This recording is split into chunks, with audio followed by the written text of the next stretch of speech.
So, an exciting game coming up. I know you said recently that you're trying to keep the players' minds focused on the games beforehand, but how exciting is it now? Yeah, we're ready to go now. I think players are arriving shortly for our last session. So we'll talk a bit more in depth today about our opponent and things, and give them the last few ideas. But yeah, so getting Sunday out of the way was quite important for us. Glad we got a victory, and it just keeps everyone focused now.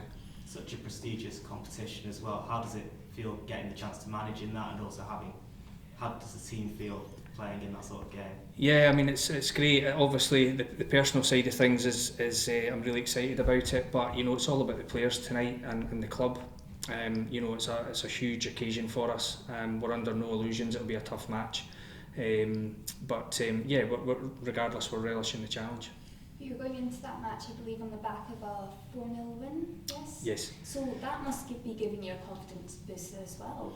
Yeah, I mean it's nice to score some goals and keep a clean sheet, and if we can replicate that again on tomorrow evening, we would take it right now, but that's going to be a tough task.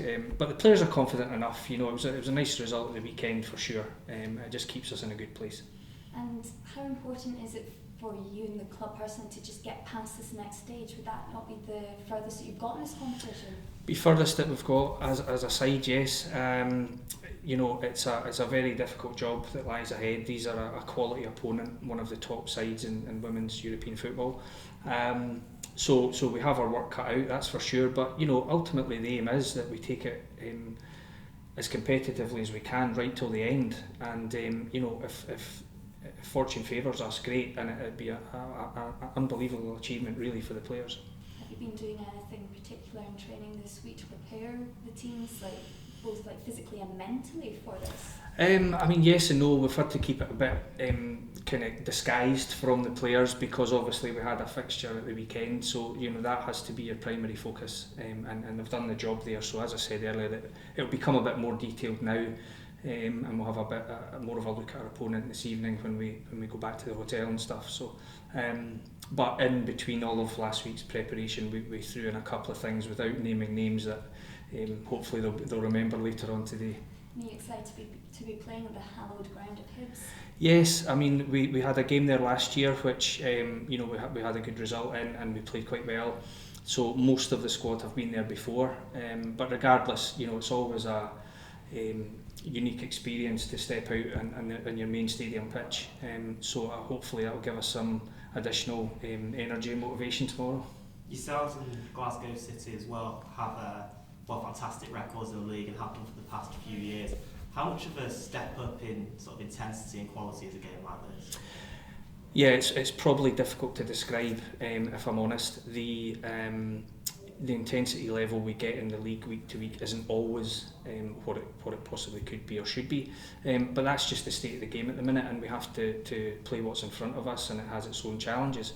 But when we're talking about a side that's made the quarter-finals 3 times out of 4, or the last 4, I think I read somewhere they were seeded 6th for the competition overall. That intensity level is going to be huge. There's a big jump in domestic football to European football to international football. So it's going to take a magnificent effort for us to compete. How can you prepare for this sort of game? Do you get DVDs of the opposition, or? Yeah, you use your contacts, you use people that you know. We're fortunate enough to have some of the games from this season already, and we've watched those. There's obviously standard internet material that you can use, YouTube clips, etc. So yeah, we feel like we have enough information to pass on now. We think we've identified 2 or 3 key areas where we might be able to capitalise on possible weaknesses that we may have seen. So you use all the contacts and resource that you can to get the information. Looking at the tournament in general, do you think it's grown in stature and profile over the past few years? I mean, I think obviously yes is the answer. The profile of the whole game, probably globally, if we're honest, is leaped on. Particularly, the biggest supported World Cup event this year, and obviously the interest in football in this country with our first qualification for the World Cups. you know, brought it all to the fore. There's every football fan out there knows that there's women's competition now at all levels. So it's but this competition certainly, like the men's, it's the yardstick for European football. Do you think supporters engage a little bit more with this sort of competition? It sounds a bit more glamorous than the typical league.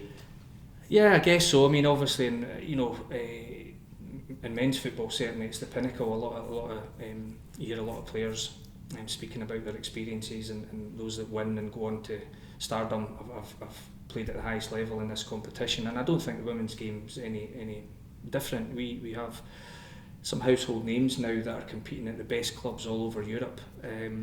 So the recognition is just growing and growing, and long may it continue.